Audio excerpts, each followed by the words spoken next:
नमस्कार बच्चों।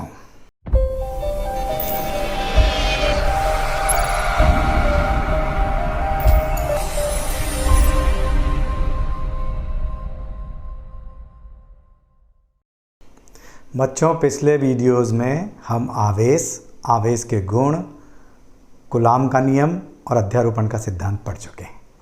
आज एक हम नई हेडिंग को पढ़ने जा रहे हैं जिसको हम नाम देंगे विद्युत क्षेत्र एवं विद्युत क्षेत्र की तीव्रता।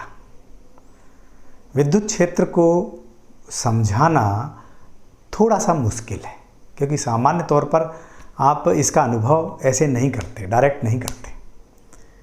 लेकिन चुंबकीय क्षेत्र को समझना आसान है। चुंबकीय क्षेत्र से हम विद्युत क्षेत्र को समझने का प्रयास करें क्योंकि आप सभी लोगों ने चुंबक देखे हैं और उनसे संबंधित गतिविधि भी आपके द्वारा की गई होंगी, इसलिए आप उसको बड़ी आसानी से समझ सकते हैं। देखें अपन ध्यान से कि कोई एक हमने चुंबक ले लिया है। ये कोई एक चुंबक है, ये एक चुंबक रखा हुआ है, ठीक है। आपने घर पे रखा होगा, देखा होगा। एक दूसरा चुंबक हम इसके पास लेकर के आए। मान लीजिए आप यहाँ से एक दूसरा चुंबक लेकर के आ रहे हैं और ये मान लीजिए मैं एस ध्रुव ही ला रहा हूँ। तो जब दूर रखा हुआ है तब आपको किसी प्रकार का इस पे बल का अनुभव, आकर्षण या प्रतिकर्षण बल का अनुभव नहीं होता है।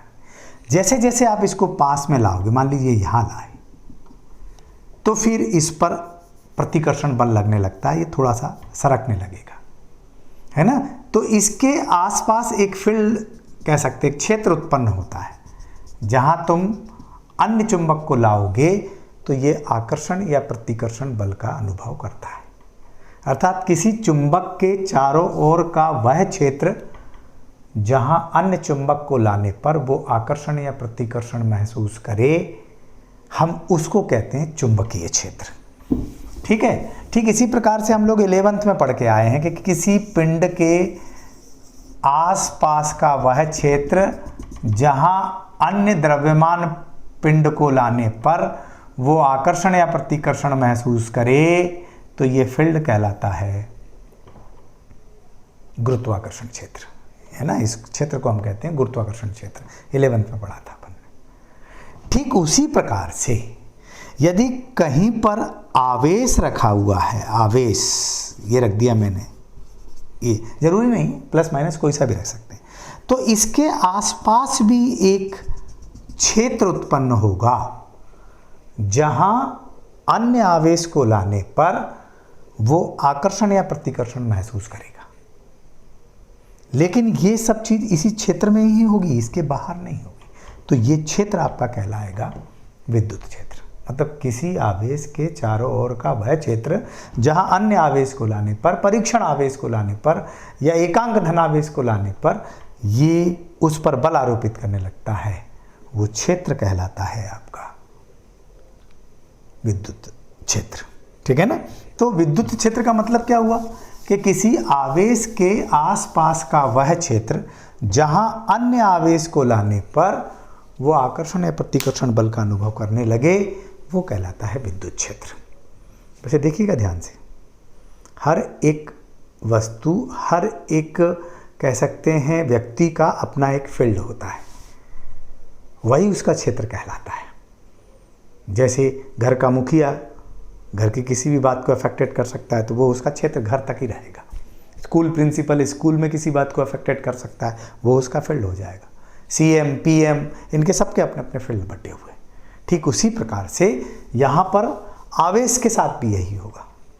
रखोगे आप तो फिर अन्य आवेश को लेकर के आओगे तो ये आकर्षण प्रतिकर्षण बल लगाने लगेगा। उसके बाहर, ये बाहर की डिस्टेंस इसके लिए इनफाइनाइट है, इन्फिनिटी है, ठीक है। इसके बाहर वो बल नहीं लगाएगा, है ना। जैसे तुमने देखा होगा कि गलियों में कभी आवारा पशु, है ना, घर में घुसने लगते हैं तो हम उनको भगाने के लिए डंडा उठा लेते हैं। दैट मीन्स हम उसके ऊपर बल लगाने लगते हैं। कब? जब वो हमारे क्षेत्र में घुसने की कोशिश करता है तब।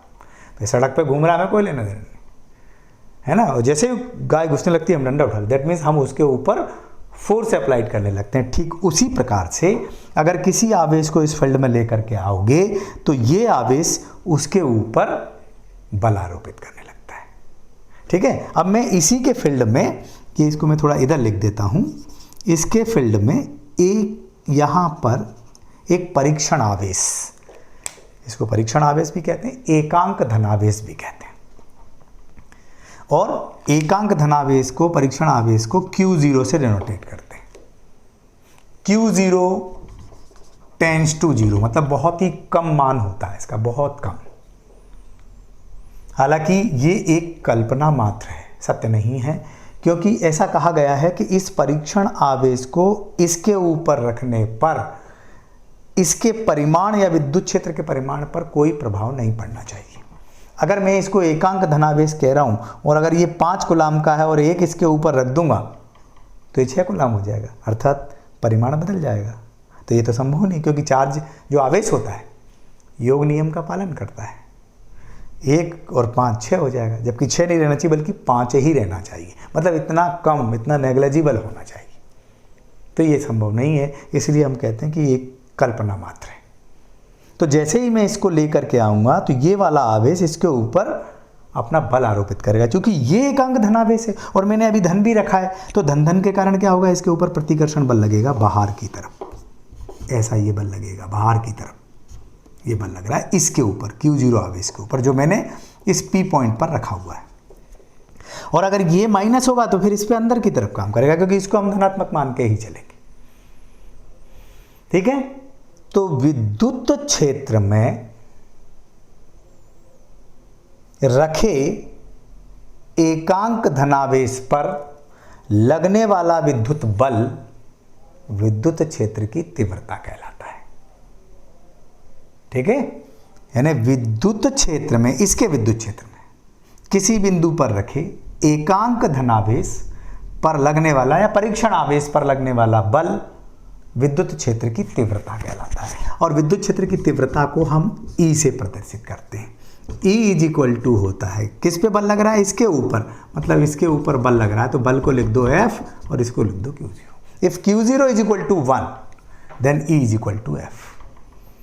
एकांक धनावेश पर, विद्युत क्षेत्र में एकांक धनावेश पर लगने वाला बल विद्युत क्षेत्र की तीव्रता कहलाता है। यानी बल और तीव्रता में क्या अंतर हो गया,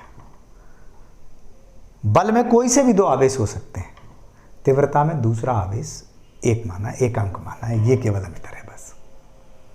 ठीक है, तो विद्युत क्षेत्र में परीक्षण आवेश पर लगने वाला विद्युत बल विद्युत क्षेत्र की तीव्रता कहलाता है, और संक्षिप्त में इसको विद्युत क्षेत्र ही कहते हैं। ठीक है, अब ये एक सदिश राशि है, इसकी दिशा एकांक धनावेश पर लगने वाले बल की दिशा में होगी। ठीक है, अगर मैं इसको यहां रख दूंगा तो दिशा बदल जाएगी और परिमाण भी बदल जाएगा।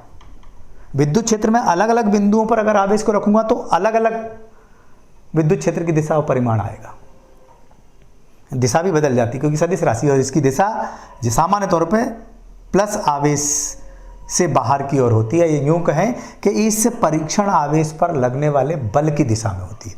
ये प्लस प्लस है तो प्रतिकर्षण बाहर की ओर, अगर ये माइनस होता तो अंदर की तरफ हो जाता। ठीक है, अब हम इसका मात्रक देखें तो मात्रक हो जाएगा, बल को नापते हैं न्यूटन में और आवेश को नापते हैं कूलाम में, तो न्यूटन पर कूलाम इसका मात्रक हो जाएगा। यहाँ से अगर बल निकालें तो बल भी निकल आएगा, बल होता है ऐसा Q0E, ये बल भी आ जाएगा।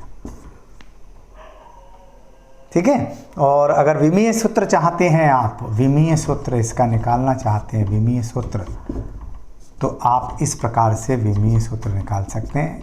F बल है, Q आवेश है, बल का तो हमें डायरेक्ट याद है, आवेश को I इंटू धारा इंटू समय, विद्युत धारा इंटू समय, तो E का विमीय सूत्र बल का होता है mLT-2 और करंट के लिए होता है A, यानी विद्युत धारा के लिए A, समय के लिए T, तो ये हो जाएगा mLT-3A-1। ठीक है, ये इसका विमीय सूत्र हो जाएगा। तो विद्युत क्षेत्र में परीक्षण आवेश पर लगने वाला विद्युत बल विद्युत क्षेत्र की तीव्रता कहलाता है। ठीक है, फार्मूला रहेगा E = F/Q0। ठीक, इसके बाद जब हम जो बिंदु आवेश के कारण किसी बिंदु पर विद्युत क्षेत्र की तीव्रता देखेंगे वो देखेंगे हम अगले वीडियो में। तब तक के लिए नमस्कार।